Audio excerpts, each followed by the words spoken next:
Assalamualaikum and a very good morning to all of you. Welcome to Rise and Shine only on 365 News with me Nadia Khan and Zohaib Hassan and बहुत सारी खबरें local and international. आज तो ऊपर से जब आ रही थी कैप्चर, हम वहाँ से हुए, पहले साइड बाइट से हो रहे थे। आज बहुत ज़्यादा ज़बरदस्त हमारे ग्रैंड जो है ना शॉट्स बन रहे हैं। क्या बात है।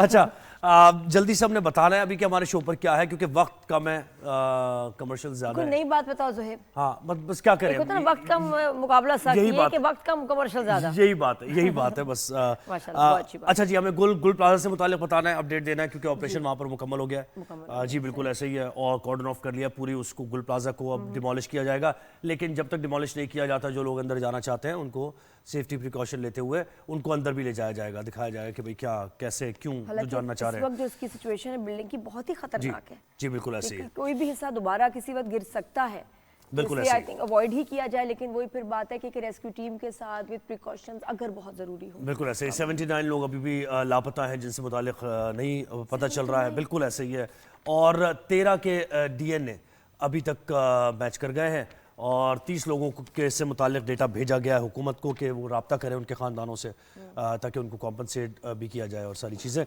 तो ये जमज़म हमें बताएंगी इस सूरत हाल से मुतालिक कि क्या अपडेट है। फिर गोल्ड प्राइस की हम बात करेंगे। सोने की कीमतें बढ़ती जा रही हैं, और बढ़ गई जी, और बढ़ गई, मजीद कितनी बढ़ सकती थी, खैर बढ़ी जा रही है। ये भी बड़ी अजीब बात है कि गोल्ड इतना फास्ट जो है, इतना ज़्यादा क्यों जो इसकी प्राइसेस हैं बढ़ रही हैं, ये समझ से बाहर जी। तो इसीलिए हमने जो है ना मोहम्मद अरशद साहब को हम लाइन पर लेंगे, chairman all Pakistan jewellers manufacturers association है। तो उनसे बात करेंगे कि ये सोने की कीमतें कहाँ तक जाएंगी और क्या इन्वेस्टमेंट अब सोने और चांदी में। लेकिन इन्वेस्टमेंट के तो सवाल ही पैदा नहीं होता, इतना महंगा हो गया तो कौन ले सकता है। तो बाय द वे इंटरनेशनल खबरों में बताऊं, टेंशन बहुत है जी, वो हमने जरूर कवर कर लिया। यूएस की वॉर को लेके शदीद टेंशंस हैं। बहुत सारी कंट्रीज ने अपने जो फ्लाइट्स हैं उसके जो रूट्स बदल दिए हैं, कुछ जगह फ्लाइट्स जो हैं बंद कर दी हैं। इस वक्त जो है ये बिल्कुल ही रेड जोन बना हुआ है ईरान के इर्द गिर्द। और फिर ये कि कुछ जो कतर ने, सऊदी अरब ने कहा है कि भाई वो अपनी जो है एयर बेसिस नहीं यूज करने देंगे किसी भी सूरत में टू अटैक ऑन ईरान। और भी कंट्रीज अब इस बात को इस पे ज्वाइन कर रही हैं, लेकिन बहुत खतरनाक जी। और जो फोर्सेस भेजी थी यूएस ने, वो पहुंच चुकी हैं। What is happening?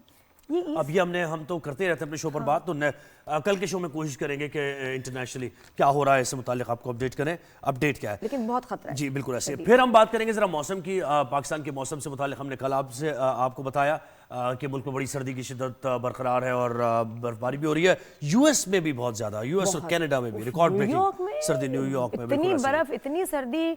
कनाडा में बहुत बुरा हाल है, -50 का जो है लोग प्रेडिक्ट कर रहे हैं कि वहां तक जा सकती है, और 45 तो अभी -45 है, सोचें। बिल्कुल ऐसे। तो न्यूयॉर्क में, वाशिंगटन में, न्यू जर्सी में और दीगर रियासतें हैं जहाँ पर बहुत ज़्यादा 19,000 के करीब परवाजें भी मनसूख हुई हैं। 13 के करीब लोग भी जान से हाथ धो बैठे हैं सर्दी की वजह से। तो हमारे रिपोर्टर होंगे वहाँ से, वो बताएंगे कि यूएस में कैसी सर्दी हो रही है। फिर डोमेस्टिक वायलेंस ऑर्डिनेंस ये एक पास हुआ है। अब देखते हैं कि इसमें क्या है और कैसे हम डोमेस्टिक वायलेंस के खिलाफ इसमें इक़दाम किए गए। बिल्कुल घर वालों की सेफ्टी के लिए, क्योंकि बहुत आसान हो गया था कि घर वाली की जो है उसके लिए एक थ्रेट बन जाए, तो उसकी प्रोटेक्शन के लिए डोमेस्टिक वायलेंस हमारे यहाँ बहुत बढ़ गया। और बात वही है कि जी बहुत सारी चीज़ें इंसान समझता है कि ये तो अगेंस्ट द लॉ है ही नहीं, जो मैं कर रहा हूँ हर घर में होता है। अब ऐसा नहीं होगा। अगर if you feel harassed, threatened या being abused by anyone in the family, अब आप उसे कंप्लेन कर सकते हैं। अच्छा, ये आदमियों के लिए ऊपर भी है कि कुछ आदमी भी कभी ना बच्चों से, किसी से भी, वो भी अब्यूज हो रहे होते हैं, बुजुर्ग खास तौर पे, उनकी भी प्रोटेक्शन इसमें आनी चाहिए। तो ये एग्जैक्टली इसकी डिटेल क्या है, मैं तो कहती हूँ इसको होम प्रोटेक्शन जो है, ये फैमिली प्रोटेक्शन बिल है, इसकी क्या डिटेल है, इसकी डिटेल्स क्या है। बैरिस्टर वकास हमारे साथ होंगे, तो उनसे जानेंगे कि इम्प्लीमेंटेशन कैसे होगी इसकी।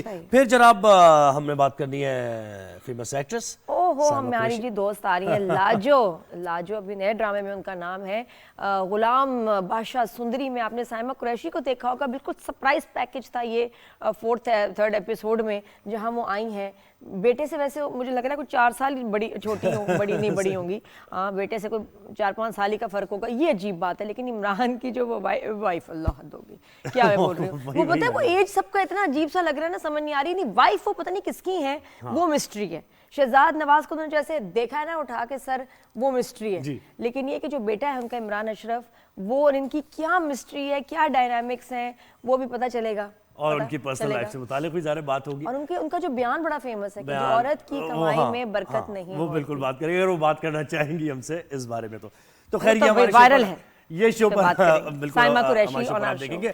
लेकिन सबसे पहले हम बढ़ते हैं जमजम सईद हमारी नुमाइंदा कॉरेस्पॉन्डेंट मौजूद हैं, गुल प्लाजा से मुतालिक हमें अहवाल देंगी। जमजम मुझे बताएं कि अब क्या अपडेटेड डेटा क्या आया है, कितने लोगों की शनाख्त हो गई है, डीएनए कितने के मैच कर गए हैं, कॉम्पनसेशन का सिलसिला शुरू हुआ है अभी या नहीं? जी बिल्कुल, देखिए इस वक्त भी मैं गुल प्लाजा इमारत के बाहर ही मौजूद हूँ और अब चूंकि इसको एसपीसीए के हवाले कर दिया गया है, इस इमारत को अब मुनहदिम करने का फैसला तो उन्होंने ही करना है, लेकिन इसको फिलवक्त जो है वो बिल्कुल आप देख सकते हैं कि पूरी ग्रीस को लगा दी गई है कि अगर इसको मुनहदिम करना होगा तो फिर ताकि ग्रीन चादर लगाई गई है कि इसका जो मलबा है वो बाहर की तरफ ना आए या मट्टी जो उड़ेगी वो बाहर की तरफ शहरियों को जो है उससे नुकसान ना हो। बाकी आपने जो डीएनए की बात की है तो डीएनए अभी तक जो है तकरीबन 16 अफराद की शनाख्त हो चुकी है, वो लवाहिकीन को दे दिए गए हैं। इसमें से कुछ ऐसे भी थे कि जिनकी शनाख्त जो है वो की गई है, किसी की लॉकेट से की गई है, किसी के बालों से जो है वो डीएनए से की गई है। इसके साथ ही 13 अफराद ऐसे हैं जिनके लवाहिकीन ने राब्ता तो किया है लेकिन वो डीएनए जो है उन्होंने अब तक नहीं दिया। और डिप्टी कमिश्नर साउथ ने कल भी यही आखिरी मरतबा बल्कि उनसे रिक्वेस्ट की है कि अपना जो डीएनए है वो देने के लिए आ जाए, वरना तो फिर इसके बाद जो है वो डीएनए नहीं लिया जाएगा, क्योंकि ऑलरेडी बॉडीज की वो हालत ही नहीं है, बाकियात ही है और उसके लिए भी जो है वो बार बार रिक्वेस्ट की जा रही है। बाकी आपने बात की मुआवजों की, तो बिल्कुल मुआवजे का सिलसिला जो है वो शुरू हो गया है। तमाम तर डिटेल्स जो है वो वजीर आला हाउस अब जो है वो पहुंच चुकी हैं और आहिस्ता आहिस्ता जो है अब वो मुआवजा देने का सिलसिला भी शुरू कर दिया जाएगा। जमजम हमारे साथ रहे, जमजम आप हमारे साथ ही रहिए। हमें साउथ जावेद नबी साहब ने ज्वाइन किया है, साउथ से भी हम आपको दे रहे हैं, जमजम भी दे रही थी। बहुत शुक्रिया जावेद साहब, आपने वक्त दिया हमें। सर ये कहेगा, यही जमजम से हमने सवाल किया, अभी लोगों को कॉम्पनसेशन मिल गया है, कितने लोगों की शनाख्त 79 कहा जा रहा है, अभी तक शनाख्त नहीं हुई है लोगों की जी 79। तो वो उससे मुतालिक क्या बताएंगे आप? शनाख्त नहीं हुई या वो लापता है? लापता यानी जी, वो ये लोगों 79 तक का नहीं जो फिगर है ये क्या है? ये जी आवाज आ रही है? जी बिल्कुल आ रही। जी अस्सलाम वालेकुम। जी बिल्कुल 79 का फिगर है, लेकिन जैसे मैंने पहले कहा था और मीडिया प्लेटफॉर्म पे कहा था कि अगर कोई समझता है कि किसी का कोई मिसिंग है तो वो हमें रिपोर्ट कर ले। हमें 2 और रिपोर्ट्स आई हैं, उन्होंने लेट कल रिस्पॉन्ड किया है, लेकिन हम वो वेरिफिकेशन स्टेज पे अभी हम भी इसको फिगर में वेट कर रहे हैं। जब तक वेरीफाई नहीं होगा पुलिस से और बाकी से तो हम वो डाटा अभी तक कंफर्म नहीं कर सकते, लेकिन ये प्रोसेस अभी जारी है। जैसे गवर्नमेंट ने अनाउंस किया था कंपनसेशन, तो हमने इनिशियली 8 केसेस के चेक्स आ गए हैं और बाकी 18 के बाकी जो 12 के हैं इंशाल्लाह वो भी आज आ जाएंगे केसेस के चेक्स, और होपफुली हम आज से डिस्ट्रीब्यूशन स्टार्ट कर देंगे। जी अच्छा सर, कुछ सर कॉम्पनसेशन के बारे में बताइएगा। एक तो वो जिनकी जान चली गई और फिर वो जो दुकानदार हैं जिनका इतना नुकसान हो गया, तो दोनों के लिए क्या कॉम्पनसेशन जो है मतलब वो उसको रखा गया कि जी ये अमाउंट होगी, उसको बढ़ाया गया है, कम किया गया है, क्या नंबर्स हैं? ये नंबर्स ही हमने चेंज देखे हैं। जो लोग इस अफसोसनाक हादसे शहीद हुए हैं उनके लिए गवर्नमेंट 1 करोड़ कंपनसेशन अनाउंस किया है गवर्नमेंट ने, और वो कंपनसेशन जो है वो जो लोग शहीद हुए हैं, लेकिन जिन शॉपकीपर्स का नुकसान हुआ है इसमें वो बहुत बड़ा है, उसके लिए हमने जो ताजिर हजरात हैं और जो चैम्बर ऑफ कॉमर्स है उनको ये सबको दे दिया गया है ये टास्क, वो उस पर भी काम कर रहे हैं खुद। हमने कहा जो ही आपका वो तैयार हो जाए आप हमारे पास लाइए, हम वेरीफाई करते हैं, और जो नुकसान उनके हुए हैं उस पर भी definitely government of Sindh compensation देगी। और जैसे ऑनरेबल चीफ मिनिस्टर साहब ने इमीडिएटली 5 लाख अनाउंस किया है ताकि वो सेटलमेंट कंपनसेशन को हम कहते हैं सेटलमेंट पैकेज, लोग जिनको जो नुकसान हुआ है उसको 2 महीने तक सेटलमेंट कर लें, अपने छोटे मोटे अखराजात हैं वो चला पाए। अच्छा जमजम, आप भी सवाल पूछ सकती हैं अगर आपके जहन में कोई है सवाल, क्योंकि आप शुरू से रिपोर्ट करें इस वाक़े से मुताल्लिक़। जी नहीं, बिल्कुल देखिए ज़ोएब, बात यही है कि अब तक 73 लोगों का बताया जा रहा है कि 73 लोग बॉडीज जो है वो रिकवर हुई है, जबकि मिसिंग जो है वो नंबर 82 बताया जा रहा है। तो यानी जो बाकी नंबर है वो कब तक पूरे हो जाएंगे? जी बताइए जी सर। जी बिल्कुल, देखिए जी, हमने जो 73 डेड बॉडी भेजी वो में से तकरीबन 23 की आइडेंटिफिकेशन प्रोसेस में ऑलरेडी वो मुकम्मल हो चुकी है और वो 23 डेड बॉडीज हम भेज चुके हैं। एक डेड बॉडी ऐसा भी आइडेंटिफाई हुआ है जिसकी अभी तक वर्षा नहीं है। मैं बार बार वही कह रहा हूँ मीडिया से कि अगर कोई समझता है कि अगर जो 13 लोग हैं उनको भी हमने रिक्वेस्ट की है, उसके अलावा भी हमें रिक्वेस्ट कर रहे हैं बार बार कि वर्षा आ जाए और डीएनए टेस्टिंग दे दे, ताकि हम सब जो भी हमारे पास डेड बॉडीज है उसको आइडेंटिफाई करके उनके पैरों तक पहुँचे। सही। और ये है कि ये प्रोसेस भी जल्द हम मुकम्मल कर लेंगे, होपफुली आज शाम तक, होपफुली आज शाम सर, तक ये जो लोग 79 लोग मिसिंग हैं, इसमें कितने मर्द हैं, औरतें हैं कि कम कम उम्र अफराद हैं, वो भी जरा बताइएगा। देखिए कि इसमें अभी डेटा इकट्ठा हो रहा है। इसमें अभी जो हमें इनिशियल वो है उसमें जो बच्चे हैं छोटे, ज्यादा छोटे नहीं हैं लेकिन छोटे बच्चे हैं जो जिनकी उम्र 10 से 16 साल के अंदर है, वो तकरीबन 4 हैं। और बाकी जो मेन इसका मेजर जो इसका कंपोजिशन है वो मेल्स है और कुछ फीमेल, जी लेकिन वो कम है फीमेल। और ये अच्छा, ये जो एफआईआर जो दर्ज हुई है, एफआईआर जो दर्ज हुई है जनाब, उसमें ये बताया लिखा गया है कि ये लैप्स है, यानी वहां की यूनियन जो है उन्होंने इकदामात नहीं किए, फायर लगने की सूरत में वो जो रिस्पांस आना चाहिए था नहीं आया, फायर सेफ्टी आलात नहीं थे। तो वो कार्रवाई कहां तक आगे बढ़ी है? कुछ लोगों को हिरासत में लिया आपने, इन्वेस्टिगेट कर रहे हैं या नहीं? देखिए ये इन्वेस्टिगेशन का काम जो है वो पुलिस बड़ी प्रोफेशनल नहीं, आप कोऑर्डिनेशन में हैं पुलिस के साथ, आपको इस बारे में इंफॉर्मेशन है कोई, क्योंकि आप गवर्नमेंट के ही ज़ाहिर ऑफिशियल है?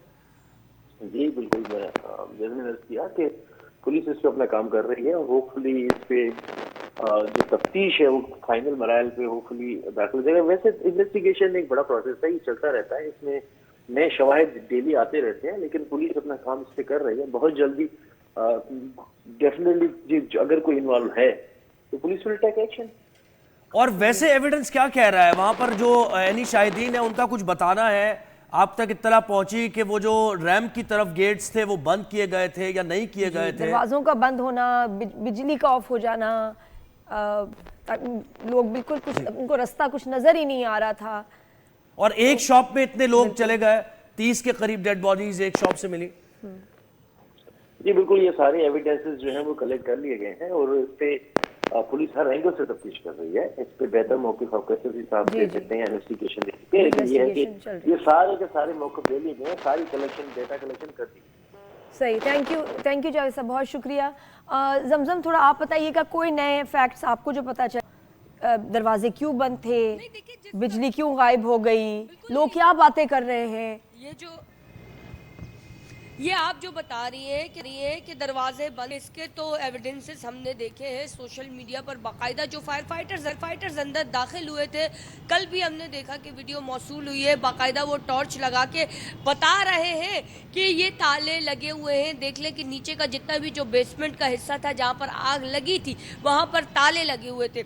वज़ीर आला सिंध से जब हमारी बात हुई, इस मुताबिक कल ही हमारी बात हुई, तो उन्होंने भी गुज़िश्ता रोज़ यही कहा कि जिसके पास भी जो भी एविडेंस है वो जमा करवाए सीएम हाउस आकर, फिर चाहे वो मेयर कराची के ख़िलाफ़ है या फिर चाहे वो वज़ीर आला के ख़ुद खिलाफ है, वो तमाम तर एविडेंसेस जमा करवाए, उनके ख़िलाफ़ कार्रवाई होगी और जो भी इसमें मुलव्विस होगा उसके खिलाफ सख्त से सख्त कार्रवाई जो है वो अमल में लाई जाएगी। और जो भी शहरी जो है जिसके पास एविडेंसेस है उसको ये खुली छूट दी गई है कि वो आग के तमाम तर एविडेंसेस जो है वो सामने लाए और उसको जमा करवाए। अच्छा, एक सर्वाइवर का, एक यानी शाहिद का मैं सुन रहा था, उसने कहा कि हम जब जिस फ्लोर पर थे तो वहाँ जब धुआं उठा तो लोगों ने भागना शुरू किया, और वो ये कह रहा है कि विदिन 10 मिनट्स लोगों को निकलने का रास्ता नहीं मिला। और पहले हम ये सोच रहे थे, उसने कहा कि शायद नीचे आग लगी है वो बुझ जाएगी। नहीं देखिए, शुरू में तो सबने ही यही सोचा था। इवन के जो चीफ फायर ऑफिसर थे हुमायूं खान, वो भी यही कह रहे थे जब हमारी उनसे बात हुई कि उन्होंने सोचा ही नहीं था कि ये आग इतनी तेजी से फैल जाएगी कि विद इन 10 मिनट्स देखा देखी में एक दुकान में लगने वाली आग ने पूरे प्लाजा को अपनी लपेट में 10 मिनट में ले लिया। ये बहुत ही हैरानकुन बात बिल्कुल। है। अभी तो इसकी जो है वो जमजम तहकीकात इतने होना बाकी है एक्सपीरियंस कि लोग एक हैं, प्लास्टिक फायर फाइटर्स हों, कोई भी इस केस को देख रहा है तो यही जाके फंस जाते हैं कि इतनी जल्दी, इतनी तेजी से डिफरेंट फ्लोर्स में आग का फैलना, आपको लगता है कोई इसमें कोई कोई कुछ गड़बड़ है, कोई ना कोई कुछ चक्कर है कि देखिए, कहीं सवालात शायद तो मल्टीपल लेकिन सोर्स में सवालात आग तो लगी बहुत हो, सारे लगाई हो, लोगों को फंसाया गया हो जानबूझ के, कुछ आपको फाउल प्ले लग रहा है? सवालात तो बहुत सारे पैदा होते हैं। सबसे बड़ा सवाल तो यही पैदा होता है कि जो ऊपर पार्किंग में जो बता रहे कि छत पे जो गाड़ियां थी ना, देखिए वो कह रहे हैं कि ताले नहीं हुए थे। अगर ताले नहीं लगे हुए थे और बकौल उनके के जो है बंद करने का टाइम था, तो गाड़ियों ने उतरना भी तो था ना। ताले लगे होने की वजह से ही तो वो गाड़ियां फंसी थी ना, इसलिए तो उन्हें क्रेन की मदद से उतारा गया। वो गाड़ियां उतरी क्यों नहीं? ताले लगे होने की वजह से ही वो गाड़ियां फंसी थी ना। बिल्कुल। और एक पहली बात तो यूट्यूबर, ये पैदा होती जमजम है। यूट्यूबर एक वीडियो बना रहे थे जिसमें इत्तेफाक से उस वक्त सामने खड़े थे गुल प्लाजा के, और पीछे नजर आता है कि एकदम अंधेरा हो गया दोनों बिल्डिंग्स में, लाइट्स ऑफ कर दी गई थी। क्यों? क्या किसी ने ये नहीं सोचा कि लाइट्स हम ऑफ ये कर तो रहे हैं, लोग खुद वहां से बताया। निकलेंगे कैसे? Common sense.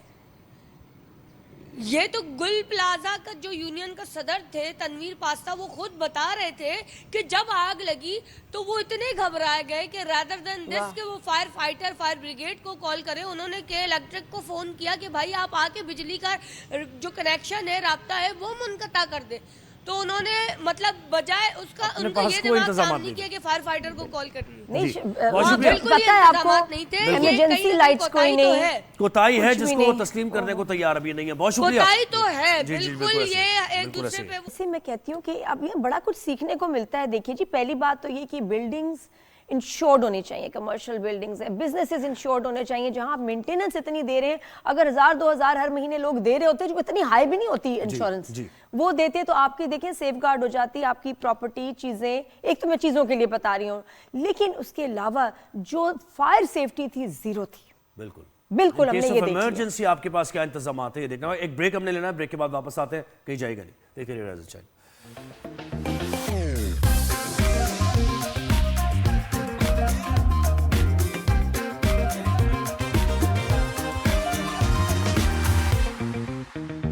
जी वेलकम बैक। जी welcome back after the break. और सबको पता होता है कि लाइव शो में कर रही हूँ, सवाई मेरी फैमिली को। अच्छा, हाँ जी, जो मैं कल रोज इनको याद मैसेज। कराना पड़ता है, बेटी इसी टाइम फोन करेगी, है जी, अब्बा ने मुझे इसी वक्त फोन करना है। ओहो बेटा, मुझे मैं भूल गया तो लाइव शो कर रही हूँ। अच्छा, कभी कभी तो वो देख भी रहे होते हैं मुझे हाँ, स्क्रीन उसके पर, बाद फिर भी भी मैसेज। फोन करते हैं अब्बा। नहीं What is उसमें भी going मजा on? आता है, उसमें मजा आता है ना कि लाइव शो हो रहा है, मैसेज कर रहे हैं। हाँ, देखो मैंने कहा अब्बा मैं लाइव शो में, अरे हाँ मैं सामने देख तो रहा हूँ। तो मैंने कहा, अब्बा फिर आप कॉल कर रहे हैं, मैं कॉल सही कैसे बात है। उठाऊंगी? अच्छा जी, अब हम बात कर रहे हैं सोने की कीमतों की। आलमी और मकामी मार्केट में सोने और चांदी की कीमतों में इजाफे का सिलसिला जारी है। All Pakistan James and jewellers association के मुताबिक मुल्क में फी तोला सोने की कीमत में 10,900 रुपए का नुमाया इजाफा हुआ है, जिसके बाद फी तोला सोना सुने 5,32,066 रुपए का हो गया। और इसी तरह 10 ग्राम सोने की कीमत में अब बताओ 9,345। वलीद की शादी अगले महीने, क्या करेगा? क्या करेंगे? इतने सब परेशान है, मतलब पूरा साल उसने वेट किया कि आपकी कम हो जाएगी कीमत, कम। मैंने कहा वलीद ले लो गोल्ड, कम नहीं होना। और बाकी कम होके नहीं दे रहा होता है तो एक आध दिन के लिए, कुछ देर के लिए, और फिर से फिर उससे दोबारा। ज्यादा डबल क्यों? इजाफा हो जाता है। ऐसा क्या, ये क्या चक्कर क्या बस हो रहा है? इसी सवाल का जवाब लेते हैं हम। Chairman all Pakistan jewellers manufacturers association ने हमें ज्वाइन किया है, मोहम्मद अरशद साहब हैं। अरशद बहुत शुक्रिया, आपने वक्त दिया हमें। ये कब सर हाँ, ये कब तक सिलसिला जारी रहेगा और कहाँ पहुंचेगी सोने की कीमत? देखिए बिस्मिल्लाहिर्रहमानिर्रहीम, बात यह है कि इस वक्त आलमी मंडी के अंदर जो है दबाव बहुत ज़्यादा है। और प्लस ये कि कल हमने देखा कि जो स्पॉट है गोल्ड का वो 5,000 रुपए के से भी तजावुज़ कर गया और 5,117 रुपए हाईएस्ट फी ऑन्स जो है इंटरनेशनल मार्केट में ट्रेड हुआ। और पाकिस्तान के अंदर भी सोने की कीमतें 5,25,000 रुपए से भी तजावुज़ कर गई। रीज़न यही है कि इस वक्त जो जुग्राफियाई सूरत हाल है जी। और कशीदगी की सूरत हाल है, ये भी एक सबब है। प्लस ये कि डिमांड ज़्यादा है। जो हमारे ऐसे मुल्क हैं जो बहुत ज़्यादा तरक्की याफ्ता हैं और उनकी बाइंग बहुत ज्यादा है। अभी पोलैंड ने 21 जनवरी को 300 टन सोना की खरीदारी का मुआहदा किया। ओह, इस तरह और भी बहुत से ममालिक है, चाइना है क्या और उज्बेकिस्तान है, ये लोग खरीदारी कर रहे हैं जिसकी वजह से सोने की कीमतों में और डिमांड कहाँ निकल से रही खरीदारी है। हुई है 300 टन जो आपने बताया? अफ्रीका वगैरह से आ रहा है, कहाँ से आ रहा है? लाजिम बात है, वर्ल्ड बैंक्स हैं और दूसरे ये एक्सचेंज होती हैं, न्यूयॉर्क वगैरह, ये जो तमाम चीज़ें चलती हैं इंटरनेशनल मार्केट के अंदर, तो इनकी डिमांड्स होती हैं और उसको पूरा किया जाता है। सही। बात दरअसल ये है कि इस वक्त दोनों मेटल इन्होंने तारीख की बुलंद तरीन सतह को छुआ। और प्लस ये कि ये फिगर्स जो है इतने इतने जल्दी मतलब एक्सपेक्ट नहीं थे ट्रू। कि हम $5,000 पर ऑunce पर ट्रेड करेंगे, क्योंकि अभी आप एक महीने पहले की बात करें तो $4,000 पर ट्रेड हो रहा था। सही। और पाकिस्तान के अंदर सोने की कीमत जो 4 लाख रुपए थी। एक महीने के अंदर इतना बड़ा इजाफा जो है, 1 डेढ़ महीने के अंदर इतना बड़ा इजाफा जो है वो एक्सेप्ट नहीं, या मैं नहीं था एक्सपेक्टेड कि इतना इतना इजाफा हो जाएगा। और इसकी वजह से जो है माशी बहरान मतलब एशियाई ममालिक में बिलखुसूस पाकिस्तान के अंदर जो पड़ रहा है कि ज्वेलरी का शोबा जो है वो इंतहाई मतलब समझ ले बहरान का शिकार है इस वक्त बेशक। ना, जिसकी वजह से ज्वेलरी खरीदना तो मतलब एक आम आदमी के लिए बहुत मुश्किल हो लेकिन गया है। लेकिन सर, ये जब लेकिन महंगा होता है ये सोना, तो किसको फायदा होता है? किसी का फायदा भी होता है, देखिए नहीं होता? देखिए ज्वेलर्स के शोबे से और ये जो ज्वेलरी के शोबे से वाबस्ता लोग हैं, इनके एसेट की कीमत जरूर बढ़ती है लेकिन काम स्टॉप हो जाता है। आप यकीन करें, एक दौर था कि मतलब एक रिवायत ही चलती थी पाकिस्तान के अंदर शादी ब्याह के मौके के ऊपर कि लोग अपने बच्चों को जेवरात की शक्ल में एक सेफ जो है वो प्रोडक्ट देते थे कि यार कभी बुरे वक्त में खुदा न खास्ता जी। इनके काम आए। लेकिन आज वो रिवायतें दम तोड़ गई हैं बिल्कुल। आज मतलब आज 2 तोले का सेट भी लेने जाएं तो आप सोचें 11-12 लाख रुपए कीमत बन जाती है, उफ। जो एक शादी के बजट के अंदर बहुत मुश्किल काम हो गया है। और इसी तरह सिल्वर की कीमत ही बढ़ रही है रोजाना की ये मुझे बुनियाद के बताएं, जो ऊपर। डिमांड सप्लाई और प्राइस का मैकेनिज्म है ये या सिर्फ शॉर्टेज की वजह से ही इसकी कीमत बढ़ रही है, क्योंकि आप जैसे कह रहे हैं कि डिमांड भी खत्म हो गई है?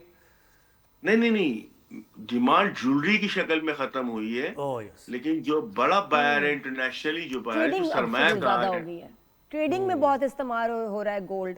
ट्रेड नहीं बिल्कुल ट्रेड में भी इस्तेमाल होता है। प्लस इस वक्त जो इन्वेस्टमेंट। आपका पेपर करेंसी से एतमाद खत्म होता जी। जा रहा है दुनिया का, तो वो इस वक्त मेटल के अंदर एज जो ए है अपने सिक्योरिटी रिजर्व जा रहे को लोग अपने मुल्क को स्टेबल एक करने के लिए। सेफ हेवन समझते हैं गोल्ड को, जिसकी वजह से जो है पेपर करेंसी से बिलखुसूस अगर मैं बात करूं, देखें दुनिया आज तक डॉलर के अंदर ट्रेड कर रही थी और जो भी सौदे होते थे डॉलर के अंदर होते थे। आज हम भी पाकिस्तान के अंदर गोल्ड रेट कन्वर्ट करते हैं तो डॉलर से ही करते हैं। डॉलर अपनी कदर खो चुका है और खोने जा रहा है, जी। तकरीबन खो चुका है।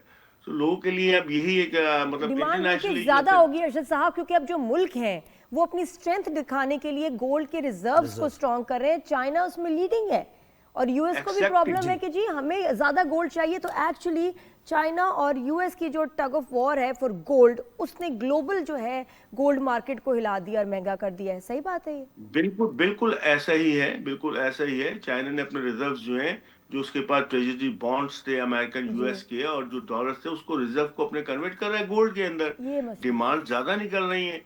अभी 1,000 टन पोलैंड के पास सोना ऑलरेडी मौजूद था, उसके बावजूद से 300 टन का जो 300 21 टन का जनवरी को ऑर्डर। मुआहदा किया। तो हम क्या कर सकते हैं इसमें? पाकिस्तान में क्या एज एन अल्टरनेट किस पर जा सकते हैं हम, या आप लोगों को क्या कहेंगे जो महंगाई से डायरेक्टली जोड़ते हैं कॉस्ट्यूम ज्वेलरी, हाँ। आर्टिफिशियल देखिए ज्वेलरी। देखिए सोना और चांदी, आर्टिफिशियल ज्वेलरी को तो हम इसका मुतबादिल नहीं कह सकते, लेकिन जो मैं देख रहा हूँ आने वाला वक्त जो है, जिस तरह सिल्वर की कीमतें बढ़ रही हैं अच्छा। और 3 महीने के अंदर सिल्वर की कीमत जो है वो समझ लें आप 3,500 रुपए तोला से आज 16,000 रुपए तोला ओहो। पर खड़ी हो गई है। और ये और बढ़ेगा, तो इसमें इन्वेस्ट करना चाहिए जो लोग थोड़ा बहुत अगर चाह रहे हैं देखिए सेविंग या बच्चियों को देना चाह रहे हैं तो गोल्ड नहीं अफोर्ड कर सकते, उनको सिल्वर के सेट बना दें, है ना? बिल्कुल इसी साइड आना पड़ेगा, क्योंकि मुतबादिल अब सिल्वर ही है गोल्ड का। और वो भी अब मतलब एक स्टेप बाय स्टेप बहुत कीमतें आगे बढ़ रही है। 3 महीने के अंदर 200% का इजाफा जो है बहुत मायने रखता है। और मैं समझता हूँ ज्वेलरी जो है वो भी सिल्वर में ही कन्वर्ट हो जाएगी पाकिस्तान में, एशियाई ममालिक में, क्योंकि हमारा परचेजिंग पावर आवाम का नहीं है कि हम गोल्ड को खरीद सकें और तो इसको जो एस्टिमेटेड है क्या अपने हो डिवाइस सकती को है दोबारा सिल्वर इस्तेमाल की कर आगे सके। आने वाले वक्तों में? ज़ाहिर प्रिडिक्ट तो आप नहीं कर सकते, लेकिन क्या प्राइस दोबारा बढ़ सकती है और 100 टाइम्स? और इंटरनेशनली भी वो और उसकी गोल्ड प्राइसेस भी? रिकग्नाइज्ड होगी। ट्रेड इंटरनेशनली सिल्वर में भी हो सकता है जैसे गोल्ड में होता है। $50 पर ऑन्स पर 3 महीने पहले हम ट्रेड कर रहे थे, ओके, आज $113 क्रॉस कर गया सिल्वर। वाह। 53 $53 का इजाफा देखा गया 3 महीने के अंदर, और ये रुकने का नाम नहीं ले रहा। इसी तरह गोल्ड जो है वो भी $4000 पर ट्रेड कर रहे थे, और आज $5117 का हाईएस्ट लगा है इस पे। अच्छा, और 5 सिल्वर साढ़े पर 5 अभी तो है, 7 लाख पे जाएगा गोल्ड, ये सही बात है? जा सकता है जो हालात देखिए देख रहे हो? देखें देखें ये तो डिपेंड करता है जुग्राफी हालात पर, माशी हालात पर, और बायर के रुकने पर, सही। सही है। डिमांड कम होने पर। ये जब तक ये चीजें चलती रहेंगी, मैं नहीं समझता कि सोने की कीमतें जो है जी। कम होंगी, क्योंकि जब तक ये बायर खड़ा है, इंटरनेशनली सरमायाकार खड़े हैं, और पेपर करेंसी से एतमाद जो है जो बिल्कुल खत्म हो चुका है, ये चीजें बेहतर नहीं होंगी तो सोने की कीमतें और चांदी की कीमतों में कभी सोना मैं की समझता मार्केट, हूँ सोना कंज्यूमर के लिए नहीं है, कलेक्टर के लिए है। एंड वी आर ऐसे नॉट ही है। बिल्कुल कलेक्टर्स। बिल्कुल बिल्कुल ऐसे, क्योंकि अब ये लग्जरीज में आ जाएगा। जिस क्या तरीके से डायमंड है और दूसरे एसिड है, वो सर डायमंड को लग्जरीज कोई है, लिफ्ट नहीं करा रहा आजकल, डायमंड की बात ही कोई नहीं हो रही। वो क्या सीन है इसका डायमंड का? असल में इस वक्त सारा इन्वेस्टर जो गोल्ड और सिल्वर के अंदर जो है वो इन्वेस्ट कर रहा है, और राजी बात है, जिस चीज के अंदर प्रॉफिट टेकिंग ज्यादा होगी और कम टाइम के अंदर होगी, लोग उसी तरफ रुझान करेंगे। क्या बात है। डायमंड डायमंड एक एसिड है, लेकिन उसकी उसकी रीसेल नहीं है। रीसेल नहीं है इतनी, हालांकि लेना जाओ अगर कितना महंगा है सर। वैसे मुझे लग रहा है पुराना जमाना आ गया शर्फियों वाला, सोने की उसकी शर्फियां, रीसेल नहीं है। अगर आप चांदी 1 की लाख शर्फियां, रुपए ये की, लो। वो लग रहा है अगर आप फ्यूचर में एक- आप इसी में डील कर रहे होंगे शर्फियों में। अगर आप 1 लाख रुपए की रिंग लेते हैं तो बेचने जाएंगे तो उसमें 30-40% जो है माइनस हो जाएगा। बिल्कुल इसलिए- जाहिर है, परसेंट इसलिए। के अंदर। सही बात है। बहुत शुक्रिया Diamond has gone down. अर्श साहब, आपने वक्त दिया हमें। Thank you. अब ये Thank सूरत you. हाल है, और वही बात है ना कि आप लोगों को प्रॉब्लम नहीं है ना, हम जैसे लोगों का मसला है। नहीं, ठीक है। अब हम इंटरेस्टेड ही नहीं है गोल्ड में। अब तो मतलब रह गई बात। अब मैं, लेकिन मैं इंटरेस्टेड हूँ सिल्वर में। हाँ, सिल्वर में वो बिल्कुल। जो होते हैं ना, पहले सिल्वर का होते थे चांदी की बालियां, अब तो चांदी की बालियां। तो लोगों का ना एटीट्यूड चेंज हो गया। कोई बात नहीं, शादियों पे आप सिल्वर दें, उस पे बेशक कलर वलर चढ़ा दें, उसकी भी इन्वेस्टमेंट के वैल्यू तौर पे है। भी सिल्वर रखें आप, और जैसे वो सिल्वर बता रहे आगे हैं। जा रहा है, मैं बता रही हूँ ज़ोहेब, हाँ जी जी, खरीद लो। बिल्कुल। और है ही हमारा, हम ले ही मैं सकते हैं। बता रही हूँ आपको ऑप्शन क्या है हमारे कि पास? अभी इस वक्त, क्योंकि बात वही है कि जिन्होंने सालों पहले गोल्ड वोल्ड लिया तो आज उनको थोड़ा सा फायदा है। सिल्वर में इन्वेस्ट करें अभी, बिकॉज उसके बाद आप वो भी नहीं कर आगे सकेंगे। चलते, बिल्कुल ऐसे ही है। एक ब्रेक हमने ले लिया, ब्रेक के बाद वापस आते हैं और यूएस के मौसम से मुतालिक आपको अपडेट करना है। Keep watching, good morning.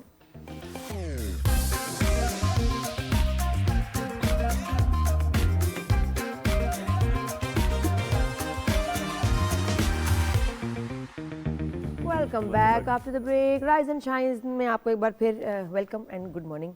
अच्छा, एक अजीब कुछ लोगों की लक होती है सुहेब, जब कुछ बेचने जाते हैं तो मार्केट डाउन होती है, खरीदने जाते हैं तो जी मार्केट बहुत अप है। बिल्कुल। Same आप मेरे- गाड़ी सेल करो यही तो है। कहते हैं बॉस अभी ये जो है ना मॉडल, इसकी सेल नहीं है। या कहते हैं कि जो उस जिस इलाके में आप प्लॉट ले रहे हैं ना, जहाँ आप बेचना चाह रहे हैं, उधर प्राइसें गिरी हुई है। मेरे साथ तो जरूर होता है। मैं फोन बेचने गई हूँ तो क्या कहा, एकदम मतलब अच्छा फोन था, 1,40,000 से आ गए 1,10,000 पे। क्यों? क्योंकि जी टैक्स जो है वो हुकूमत जो है वो कम कर दिए हैं, उनकी तरफ से तो हो गए, तो मेरे फोन की वैल्यू गिर गई। मैं कहा हाय, अभी तो मैं 1 हफ्ता पहले बेच रही, तब तो ज्यादा था। नहीं, अब ये हाँ, आप सही कह रही हैं। इस तरह की खबरें आई मेरे सोशल साथ मीडिया हो पर रही है। कि टैक्स कम हो रहा है, जो आप इंपोर्टेड हाँ, मोबाइल्स हैं, उनके ऊपर- पीटीए टैक्स हाँ कम हो जी। रहा है, आईफोन सस्ते हो बिल्कुल। जाएंगे, सैमसंग सस्ते हो जाएंगे। Is that true? नहीं नहीं, पीटीए तक जब ये खबर पहुंची तो फौरन उन्होंने तरदीद कर दी। उन्होंने कहा बिल्कुल ऐसा कुछ नहीं होने जा रहा, जो टैक्स है वही रहेगा, बल्कि अगर टैक्स बढ़ना होगा तो वो भी बता दिया जाएगा आपको। हाँ, तो ऐसा नहीं है। बिल्कुल बिल्कुल। तो गलत और झूठी खबरें और वीडियोस ना बनाएं। अरे आपको पता है पीटीए ने टैक्स का, तुम्हें किसने बताया? खाला ने बताया, मामू ने अब बताया। जिसने बेच दिया जो बेचारे ने वीडियो बना मोबाइल, रहे हो ना आपने सस्ता तुम, खरीद लिया उससे। ये जो वीडियो बना रहे हो तो पहले तो मुझे बताओ, तुम्हें कहाँ से खबर आ रही है? सोर्स क्या है तुम्हारी? पीटीए वालों को नहीं पता, तुम्हें पता है। तो ये इन्फ्लुएंसर्स जो है ना हमारे यहाँ बहुत ऐसी झूठी खबरें और आग लगाते हैं जस्ट टू गेट व्यूज। ये बिल्कुल झूठ है और गलत है, ऐसा कुछ भी नहीं है। महंगे मोबाइल खरीदने वालों के लिए क्या है टैक्स वगैरह अच्छा, यार? लेकिन एक बात कोई बताऊं, मसला नहीं है स्टिल ना। अगर थोड़ा सा अच्छा। अगर आपके दिल को सुकून पहुंचे तो जो खबरें हैं वो ये कि जो नए फोन्स अब लॉन्च हो रहे हैं ना, ये आईफोन हो गए, सैमसंग, ये सस्ते होंगे 2026 में। एक तो वैसे ग्लोबल वॉर का जो मसला है, दूसरा ये कि अब उन्होंने टाइटेनियम की बजाय एल्यूमिनियम जो है वो यूज़ करना शुरू किया है फोन्स में। तो वो तैयार फोन्स को कुछ ऐसे कर रहे हैं, ऐसे फोन्स यूज, कॉस्ट इफेक्टिव है बना बालों रहे की उसको। बात ना करें, मैं बात भूल जाती हूँ। Cost- हाँ, तो यहाँ उधर से आ रहे हैं, बाल आ रहे हैं आंखों में, बाल आ रहे हैं। अच्छा, कोई बात नहीं। कॉस्ट तो इफेक्टिव ये बना रहे मैं हैं कह रही मोबाइल थी को। एल्यूमिनियम जो, अच्छा हाँ। एल्यूमिनियम का मसला है कि उसके फ़ोन बना रहे हैं तो वो गिर रहे हैं, क्रैक हो रहे हैं, स्क्रैच हो रहे हैं, वो मटेरियल इतना स्ट्रांग नहीं है, तो उससे भी एक बैड जो है ना आ गई है फील और उससे सेल बढ़ रही है क्योंकि जब गिर रहे हैं, टूट रहे हैं, तो फिर नए तो मोबाइल लिए फ़ोन जा रहे अगर पतले होंगे, एल्यूमिनियम के होंगे तो खटक खटक टूटेंगे हैं। अच्छा, ना, अगर फिर मुख्तसरन ये कि पीटीए ने तरदीद कर दी है इन खबरों की कि कोई टैक्स कम नहीं होने जा रहा, वो जो सस्ते सोशल में मीडिया पर आएंगे। गर्दिश कर रही थी खबरें। आपने फ़ोन चेंज करना है इस साल सुहेब? नहीं, मैं तो, मुझे फोन का असल में बस काम आ रहा है, ठीक है, जो उसके अलावा क्या मेरा करना ना 3-4 साल के बाद मैं फ़ोन चेंज करती हूँ, तो इसका भी जो टाइम आ वैसे गया मेरे है, को भी हाँ इट कुछ इज़ हो गया डाइंग ऐसे। Now, my phone is dying. तो लेकिन ये कि मुझे अच्छा लग रहा है, मैं वेट भी कर रही हूँ क्योंकि खबरें हैं कि इस साल फ़ोन सस्ते हों। बिल्कुल ऐसी है। अच्छा जी, तो एक सिर्फ वन लाइनर बता दें क्रिकेट का भी कि मोहसिन नकवी साहब से मुलाकात हुई, वजीर आजम की कल हमने बताया था, और उस मुलाकात के बाद अभी फैसला नहीं हुआ। ये बताया जा रहा है कि पीर या मंगल को इस बारे में फैसला होगा, तमाम पहलुओं का जायजा किस लेने के बारे में? बाद कि पाकिस्तान की टीम भेजनी है वर्ल्ड कप में या नहीं भेजनी, जो वो सब मुंतज़िर बिल्कुल थे जो इस हमें बारे में। पता है वो ये कि अच्छा। बांग्लादेश तो नहीं खेल रहे अभी वर्ल्ड कप में, वो बिल्कुल उन्होंने अब इसको क्लोज कर दिया चैप्टर को, और इंडिया ने भी उनके सब्स्टिट्यूट में स्कॉटलैंड को बुला लिया, तो बिल्कुल ऐसे। मिस करेंगे सब अच्छा जी। बांग्लादेश को। हम क्या करेंगे ये अभी वी हैव येट टू ये देखना होगा, ये टू बी सीन। अच्छा, अब मौसम की बात करते हैं। यूएस के मौसम से मुताल्लिक अपडेट ये है कि शदीद वहाँ पर बर्फबारी हो रही है, सर्दी है, मुख्तलिफ रियासतें जिसमें वाशिंगटन भी है, जिसमें न्यूयॉर्क भी है, जिसमें न्यू जर्सी भी है, जिसमें ओक्लाहोमा भी है, और बहुत सारी मुतादिद रियासतें हैं जहाँ पर बर्फबारी हो रही है, और रिकॉर्ड ब्रेकिंग बर्फबारी है। -49 तक पहुँच चुका है न्यूयॉर्क के कुछ इलाकों में, तो ठीक है, तो इसकी वजह से emergency state of Nizam emergency ज़िंदगी भी मफलूज डिक्लेयर किया है। लोग जो हैं वो सामान भी जो है जमा हमारे करके अपने घरों में रख रहे हैं। हमारे रिपोर्टर एजाज खोकर एजाज वाशिंगटन खोकर। डीसी से रिपोर्ट करेंगे। जी बताइए जरा। शदीद बर्फानी तूफान ने अमेरिका की 25 से जायद रियासतों को शदीद मुतासर किया है। जहां पर आम मामूलात ज़िंदगी मुतासर हुई है, वहां पर यहाँ के हज़ारों स्कूल्स बंद रहे, कारोबारी मराकज़ और ऑफिस भी बंद रहे। स्पेशली जो बर्फानी तूफान इतवार की रात को शुरू हुआ था, इतवार के पूरा दिन ये जारी रहा, और पीर के रात को भी जारी रहा, और कहीं कुछ कुछ रियासतों में अभी भी यही सूरत हाल है कि हल्का बर्फानी तूफान और कहीं बारिश है। और जो बर्फ 1 से 2 फुट मुख्तलिफ जगहों पर पड़ी है, उसकी वजह से कहीं रोड्स जो है ब्लॉक हैं। स्पेशली हाईवेज की सूरत हाल इतनी बुरी नहीं है क्योंकि गवर्नमेंट के इंतजामात यहाँ पर बहुत अच्छे हैं कि उन्होंने हाईवेज को क्लियर कर दिया है। बाकी जो छोटी सड़कें हैं या जो घरों के आगे बर्फ है वो अभी तक हटाने का सिलसिला जारी है।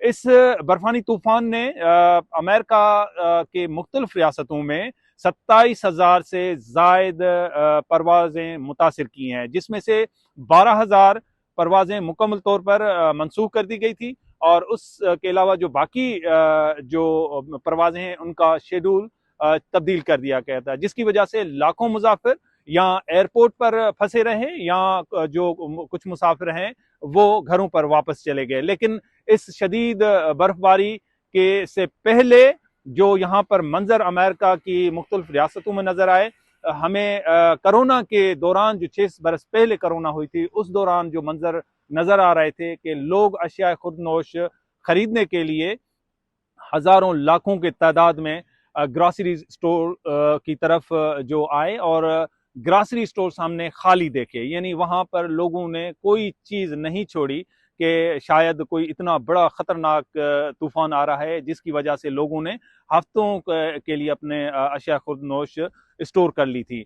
तो ये सूरत हाल देखते ही गवर्नमेंट ने पहले ही यहाँ के अमेरिका के सदर डोनाल्ड ट्रंप ने 12 रियासतों में इमरजेंसी का ऐलान किया था, और मुतल्लिका हुकाम को हिदायत कर दी गई थी कि लोगों की सेफ्टी के लिए इंतजामात किए जाएं, और रोड क्लियर्स करने के लिए भी जो है इंतजामात किए जाएं। मैं ये भी बताता चलूं कि इस बर्फानी तूफान के दौरान जो लोगों को मुश्किलात का सामना करना पड़ा, वहाँ पर कहीं यानी स्टॉर्म के बाद जो सूरत हाल है, क्योंकि यहाँ पर दर्जा हरारत कहीं -10 और कहीं -35 तक जा पहुंचा, जो क्योंकि कनाडा के करीब जो रियासत न्यूयॉर्क है, न्यूयॉर्क के जो करीबी इलाके हैं वहां पर -35 तक भी दर्जा हरारत रहा, जिसकी वजह से यहाँ की पानी की लाइनें, गैस की लाइनें और ड्रेनेज की लाइनें और उसके अलावा पानी की लाइनें ये मुतासर, शदीद मुतासर, और कहीं ये भी इतलात आ रही हैं कि बिजली भी मुनक़ता रही है, जिसकी यहाँ अक्सर तौर पर यहाँ पर बिजली, पानी या गैस इन सूरत हाल में नहीं जाता है, लेकिन ये 20 बरस के दौरान शदीद किस्म का तूफान था, जिसकी वजह से ये मामूलत ज़िंदगी बहुत मुतासर हुई है। इस दौरान स्कूल्स को 2 दिन छुट्टियां दी गई थी। जब ये स्टॉर्म शुरू हुआ था तो वैसे ही सैटरडे संडे था, लेकिन पीर और मंगल को भी स्कूल्स बंद रखने का ऐलान किया गया था, क्योंकि सड़कें बंद थी, तो किसी भी जो खतरनाक सूरत हाल या किसी हादसे के पेश नज़र स्कूल्स को बंद रखा गया था। आइंदा भी जो बुध का रोज है, उस हवाले से भी आज बताया जाएगा कि स्कूल आया खोले जाएं या बंद रहें। तो इस बर्फानी तूफान के दौरान जहां पर बाकी नुकसान हुआ, वहां पर 10 लोगों के जाँ बहक होने की भी इत्तला है।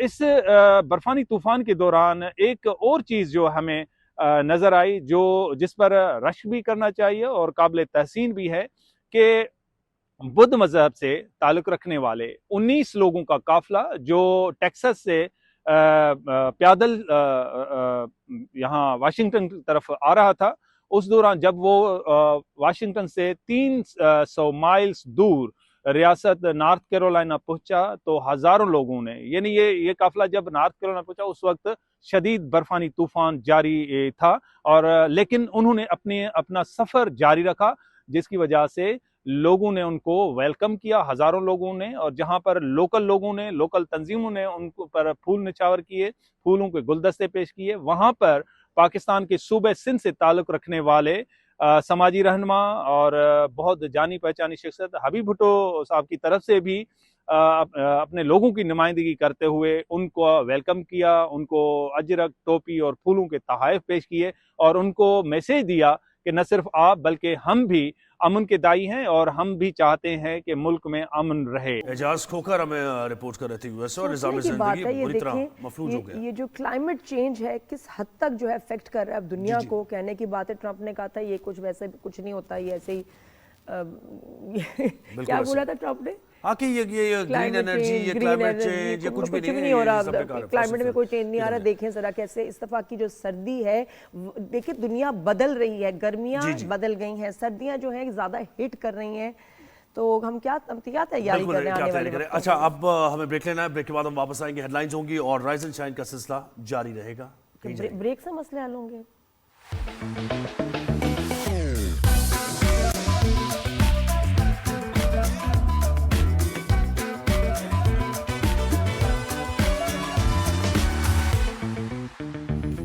Good morning everyone. जी, तो अब हम जरा ह्यूमन राइट्स की बात करते हैं, वुमेन राइट्स की हमेशा बात करते रहते हैं, और ख़वातीन के जो हुकूक हैं उस पर एक जो सबसे इम्पॉर्टेंट हक है वो शादी और उसके बाद तलाक के मामलात, दूसरी शादी के मामलात, इसमें बहुत ज़्यादा कॉन्फ्रंटेशन होती है और तलखियाँ बढ़ जाती हैं। तो कवानीन इस बारे में क्या कहते हैं? नया एक ऑर्डिनेंस पास हुआ है। आप वैसे तो सबको ही पता है कि जी किसी के साथ ज्यादती नहीं होनी चाहिए, नाइंसाफी नहीं होनी चाहिए, आप जो है हकूक को प्रोटेक्ट करें, फैमिली में एवरीबॉडी शुड बी सेफ, लेकिन जब तक ये लॉ नहीं बनेगा ना जी, तब तक कोई चेंज नहीं आना चाहिए। बिल्कुल ऐसे डोमेस्टिक वायलेंस होता है, तशद्दुद किया जाता है, मारपीट होती है, खवातीन खामोश रहती हैं, रिपोर्ट नहीं करती। तो खैर हुआ यह कि सदर मुमलिकत आसिफ अली जरदारी ने घरेलू तशद्दुद समेत 7 कवानीन की मंजूरी दे दिया, जिसके बाद बीवी पर तशद्दुद, ये जरा सुनिए, गौर से सुनिए, बीवी पर तशद्दुद, उसे घूरना, तलाक या दूसरी शादी की धमकी देने पर सजा का कानून नाफिज हो गया है। सदर मुमलिकत ने घरेलू तशद्दुद तरमीमी बिल 2026, दानिश स्कूल अथॉरिटी तरमीमी बिल की मंजूरी भी दे दी है, वो अलग एक मामला है।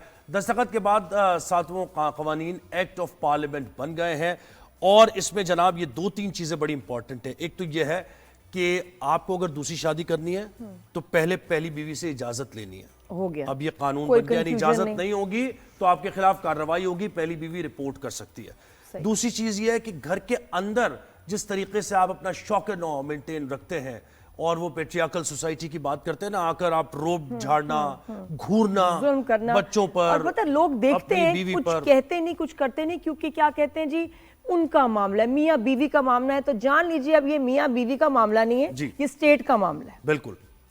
डोमेस्टिक वायलेंस एक्ट 2026 का इतलाक बीवी, बच्चों, घर के बुजुर्ग, इसके साथ साथ लेपालक जो और ट्रांसजेंडर और घर में एक साथ रहने वाले अफराद पर होगा। ट्रांसजेंडर वाली कोई बात भी भी नहीं मुझे पूछे। जी, बहुत बिल्कुल अच्छी ऐसे ही। लगी कि ये उनके साथ बड़ी ज्यादती होती थी भाई, ऐसे मारना, उनकी रेप्स करना, उनको ह्यूमिलिएट करना, अब ये हर तरह से ऑफेंस है। और मुझे बड़ा अच्छा लग रहा है कि जी घर में ये जो वही वाली बात है कि जी अपना मामला मार रहे हैं, बच्चों के साथ जुल्म कर रहे हैं, अगर आपको पता है, आपको शक भी है, रिपोर्ट करें, और जिनके साथ हो रहा है ना वो भी रिपोर्ट करें इस चीज जी, को। बिल्कुल। तो जालिम को कोई डर तो होना चाहिए। कोई डर हो, बिल्कुल ऐसे और कानून का ही डर होता है, उसे पता है कि भाई ये मैं पकड़ा जाऊंगा, मुझे सजा मिलेगी, तो फिर ये रोके जा सकते हैं वाकयात। अच्छा, इसके साथ साथ हाथ उठाना तो और बात है, जज्बाती या नफसियाती तौर पर भी परेशान करना ये भी जुर्म होगा, और इसके मुर्तकिब जो अफराद हैं उनको 3 साल तक की सजा हो सकेगी, 1 लाख रुपए तक का जुर्माना भी आयद होगा अगर ये साबित हो जाए तो। बैरिस्टर वकास अब्रेज साहब ने हमें ज्वाइन किया।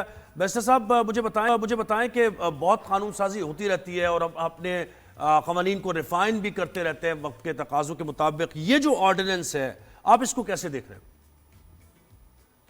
देखिए जी, ये ऑर्डिनेंस जो लाया गया, आई थिंक इसने पाकिस्तान के अंदर जो डोमेस्टिक वायलेंस है उसकी केस बांधा है।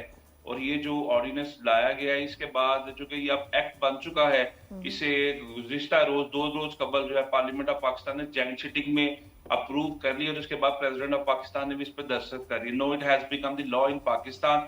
और इसके मुताबिक अगर आप कोई भी शख्स बीवी की तरफ घूरता है, उसे दूसरी शादी की धमकी देता है, उसके घर वालों को गालम गलोच करता है, उसे गालम गलोच करता है। पहले हम ये देखते थे कि बीवी को घरेलू लाइफ के अंदर तशद्दुद का सामना करना पड़ता था, लेकिन अनफॉर्चुनेटली वो उसको रिपोर्ट नहीं करती थी, फोरम्स प्रॉपर मौजूद नहीं थे, उसको कोई असिस्ट नहीं करता था। लेकिन इस कानून के बाद अब थप्पड़ मारना तो दूर, बीवी को अगर आप घूरते हैं, गालम गलोच करते हैं, उसके घर वालों को बुरा भला कहते हैं, दूसरी शादी की धमकी देते हैं, घर से निकल जाने का कहते हैं, तो इस पे 3 साल की सजा, 1 लाख रुपया जुर्माना। और अगर हामन 3 साल सजा भुगतने के बाद 1 लाख जुर्माना अदा नहीं कर पाता तो 6 महीने के लिए एडिशनल जेल इस कानून के अंदर रखी गई है। सेक्शन 3 और 4 है इस लॉ के अंदर, जिसको हम डोमेस्टिक वायलेंस एक्ट 2026 के नाम से जानते हैं। तो आई थिंक कि ये एक बड़ा ही रिफाइंड कानून बना दिया गया, जिसने पाकिस्तान के अंदर विमेन एम्पावरमेंट को और पाकिस्तान के अंदर हमारी फैमिली लाइफ के अंदर खवातीन को स्ट्रॉन्ग किया है,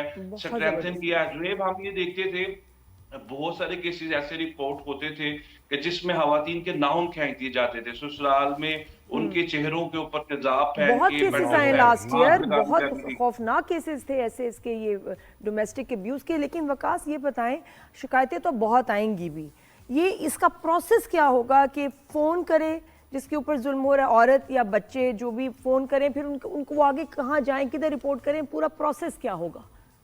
बड़ा सिंपल सा प्रोसेस है, 90 दिन का ये प्रोसेस है, जिसके अंदर अगर खामंद है, ये बीवी है, ये बच्चे हैं, ये वालिदैन है, जो भी अग्रीव्ड पर्सन है वो फैमिली कोर्ट में जाएगा और फैमिली लॉ जो 1964 के हैं उसके मुताबिक ये केस देखा जाएगा।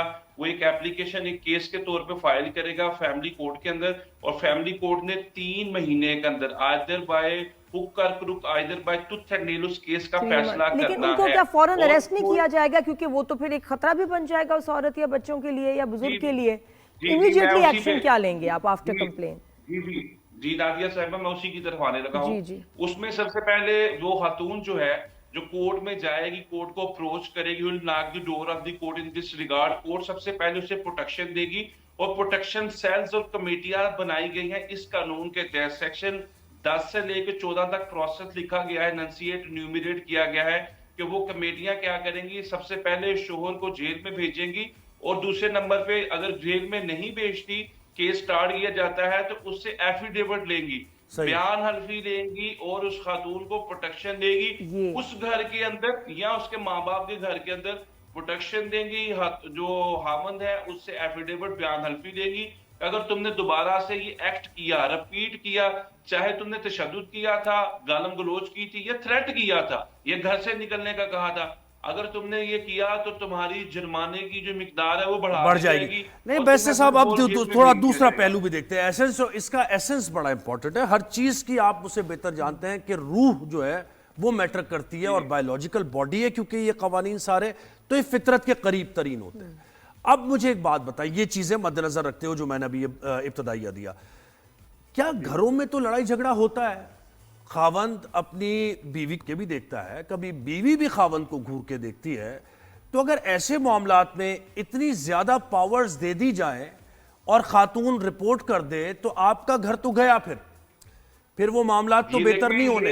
हमारी फैमिली लाइफ के ऊपर ये जो कानून है बहुत बड़ा क्वेश्चन मार्क और बर्निंग क्वेश्चन है। मैं ये समझता हूं जो आपने जो बात की है absolutely put the nail on the head, और ये आपका मेरा पाकिस्तानी कौम का कंसर्न है कि हामन ने अगर बीवी को, और बीवी ने, दूसरी इंपॉर्टेंट बात समझने वाली ये है, इसी कानून के सेक्शन 3 में रखा गया है, बीवी ने हामन के साथ बदजुबानी की, बदकलामी की। लेट्स से जी जोहेब साहब, हम ये बात करते हैं कि बीवी को कहा कि मुझे चाय बना दो, उसने कहा कि मैं तुम्हें चाय नहीं बना के दे सकती, मैं थकी हूं।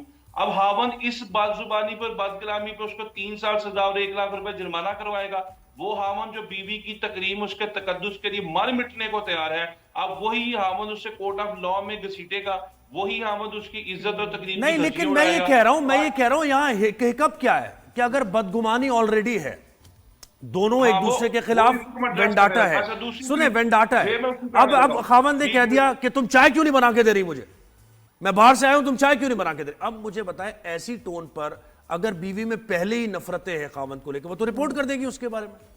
बिल्कुल करेगी। मैं यही कह रहा हूं कि हर कानून जो बोनाफाइड इंटेंशन के लिए बनाया जाता है नेक नियति के साथ, उसका जो दूसरा पहलू आपने डिस्कस किया, जो मैं भी आपको गोशगुजार कर रहा हूं, आई थिंक ये बड़ा ही एक डेट्रीमेंटल इशू है और बड़ा ही ड्रैकोनियल टाइप कानून है कि जिसमें खातून के दिल के अंदर या मर्द के दिल के अंदर किसी कोने में नफरत पैदा है अपने जीवन साथी के लिए या पार्टनर के लिए, तो आई थिंक उसको इस कानून के नीचे पिसना पड़ेगा। वो डिस्टॉर्ट होगा, वो डैमेज होगा, और फैमिली लाइफ में घूरना। देखिए, एक जराए तफन्नुन बात करूं को अंदर लाइटर नोट, हम तो ये हमेशा सुनते थे कि दूसरों की बीवियों को घूरने पे जो है वो सजा मिलेगी, लेकिन अपनी बीवी को घूरना डिफाइन कौन करेगा? एग्जैक्टली।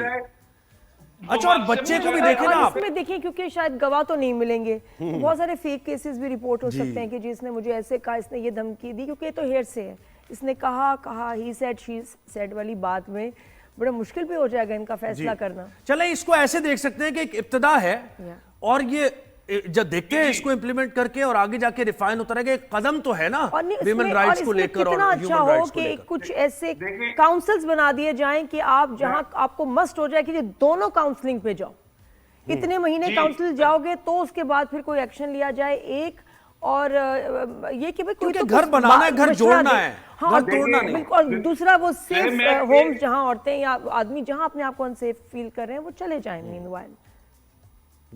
जी, मैं एक बात आपके गोशगुजार करूंगा लास्ट ही, कि रानी साहबा जो आपने बात की, इस कानून के तहत एविडेंस प्रोड्यूस करना बड़ा मुश्किल है। क्या मियां बीवी जो एक कमरे के अंदर झगड़ा करेंगे, वो अपने सास और ससुर को वो खातून बुलाएगी कि हम झगड़ा करने लगे हैं या आपका बेटा मुझे बैठ के घूरने लगा है, आप यहाँ पे आए एविडेंस शहादत के लिए, टेस्टिमनी के लिए आपने कोर्ट ऑफ लॉ में पेश होना है, या वो बीवी झगड़ा करते हुए अपने हावन की वीडियो बनाएगी और उसे इलेक्ट्रिक एविडेंस के तौर पे कोर्ट ऑफ लॉ में प्रोड्यूस करेगी। ये बर्निंग इश्यूज हैं। जो आपने कहा कि इब्तिदा तो कर दी गई, सजा देना या ना देना ये तो बात की बात है, लेकिन एलिमेंट ऑफ डेटरेंस क्रिएट कर दिया कि अगर तुमने ये किया तो कानून मौजूद है, लिहाजा एक एलिमेंट ऑफ डेटरेंस क्रिएट कर दिया गया कि अकल करा अगर बीवी या मर्द फैमिली लाइफ के। लेकिन एक बात मुझे बैरिस्टर साहब, एक और चीज मुझे बताइएगा, दूसरी शादी को लेकर बड़ा एक इशू है ये, आपको पता है इस्लामी नजरियाती काउंसिल, इस्लामी कवानीन क्या कहते हैं, तो कहीं ना कहीं ये डायकॉटमी नहीं आ रही, बिल्कुल बैकलैश भी आएगा, एतराजात भी। ये देखें, नहीं, मैं दो चीजें आपको आपके नॉलेज में लाना चाहूंगा, जरूर आपके नॉलेज में पहले से भी होंगी। 1961 का जो फैमिली मुस्लिम ऑर्डिनेंस है, उसके सेक्शन 6 के अंदर पहले से ये कानून मौजूद है कि अगर मर्द पहली बीवी की इजाजत के बगैर दूसरी शादी करता है तो 6 महीने से 1 साल की सजा उसको दी जाएगी और जुर्माना भी किया जाएगा। 2018 में लाहौर हाई कोर्ट ने इस पे जजमेंट दे दी, और उसके बाद हर वो खाविंद जो बीवी की मर्जी के बगैर, उसकी इजाजतनामा लिए बगैर, यूनियन काउंसिल में उस इजाजतनामे को सबमिट किए बगैर दूसरी शादी करेगा, उसके लिए 6 महीने सजा है। ये लाहौर हाई कोर्ट का 2018 का फैसला भी मौजूद है। मैं तो बड़ी, मुझे तो अच्छा लग रहा है, भी मौजूद है। अब इस कानून के अंदर उस हवाले से औरत को थ्रेट अगर किया जाता है, अगर आप दूसरी शादी कर लेते हैं इजाजत के बगैर 6 महीने की सजा, लेकिन इस कानून के अंदर यह है कि आप थ्रेट करते हैं कि मैं करने लगा हूं तुम्हारी मर्जी के बगैर, या उसे आप इमोशनल अब्यूज करते हैं तो 3 साल की इन-लॉज सजा। भी तो फिर अड़ जाते हैं ना, एनू तलाक दे, एनू तलाक दे, तो उनके लिए भी देखिए जरा ये- थोड़ा से खौफ और एक डर हो, जो तलाकें करवाती हैं जबरदस्ती या करवाते हैं ससुर सास, ये जो भी बड़ा बड़े इंपॉर्टेंट एलिमेंट है जी। कि हमारे यहाँ तो पंजाब के अंदर जो आपने बात की कि इन्नू भी तलाक दे तो उन्नू भी तलाक दे, तो ये करें, ये अब उन ससुरालियों के केस भी बांधा जाएगा और ये जी, कानून सही बात दीवारें है। Very छीन good। साबित ए होगी। बैरिस्टर साहब, ये अब मुझे अब इस डिस्कशन जो हमारी इससे लग रहा है कि जरा तशनगी रह गई है हमारी, इसमें हमने मजीद इस ऑर्डिनेंस पे बात करनी है हर घंटा, पहलू 2 को घंटा भी लेकर, कम है, और यकीनन लेकिन- आपने भी इस बहस में जाहिर है आपको भी ये हुआ होगा, सीधे सीधे सवालात होते होंगे आपसे और लेकिन देखिए शोज में, ये लेकिन जितने- हमने जरा इन डेप्थ बात कर आपको ली पता है लास्ट ईयर इतने खौफनाक क्राइम बहुत शुक्रिया आपने बैरिस्टर साहब वक्त दिया हमें। हुए बहुत हैं शुक्रिया। कमिट, जिसमें इतनी के इन लॉज के साथ मिल के मियाँ ने ऐसे जान लिए उनकी, बच्चों ने भी देखा। और ये कहाँ से शुरू हुआ? शुरुआत तो वहीं से हुई ना, धमकियों से, घूरने से। इसलिए निप इट इन द बड, वहां इसलिए सख्ती और कंट्रोल और मना कर दिया गया कि यहीं रुक जाओ। घूरने से शुरू होगा ये मामला, धमकियों पे आएगा, हाथ उठेंगे और तुम जान ले लोगे किसी की। तो इसलिए वहीं रोक दिया गया, वहीं। ये बहुत इंटेलिजेंट मूव है देखिए, कि बिल्कुल ताकि ऐसा। उनको पता हो कि यहीं अगर मैं रुक गया, एक बंदा एक बार तो सोचेगा ना कि मैं जो करने जा रहा हूँ ये मेरा मेरी बीवी का मामला नहीं है, ये स्टेट का मामला है, मुझे सजा होगी, कुछ तो शर्म करेंगे, घर से निकल जाएंगे, बात बढ़ेगी नहीं। बिल्कुल। That's the intention. और अगर बीवी वापस आ जाती है, बीवी कहती है कि भाई मेरे शौहर को माफ कर दें आप, होगा, मैंने माफ कर दिया, बिल्कुल तो उसमें होगा। भी जाहिर उसमें चीजें होंगी, एंड बिल्कुल। देयर इज नथिंग एक मिनट। रॉन्ग विद दैट, जी, बिल्कुल। लेकिन ये कि बंदा ये भी समझे कि मेरी बीवी मेरा बिगाड़ सकती है, मार नहीं सकती, फिजिकली इतनी नहीं है स्ट्रांग, लेकिन मुझे जेल करना कानून उसको सेफगार्ड कर रहा है, बिल्कुल। एक ब्रेक हमने लेना है और ब्रेक के बाद जब हम वापस आएंगे तो अब साइमा कुरैशी से हमारी आपकी मुलाकात अब कराएंगे। ड्रामे पे तो बात होगी, लेकिन अब ये ऑर्डिनेंस आ गया है जी। इस ऑर्डिनेंस पर भी उनकी बड़ी एक स्टेटेड मौक़िफ़ है क्या साइमा बात का, है। तो कहीं जाएगा नहीं, द देखिएगा। साइमा कुरैशी हाँ, उनसे ऑन बात राइज करेंगे। And shine, keep watching.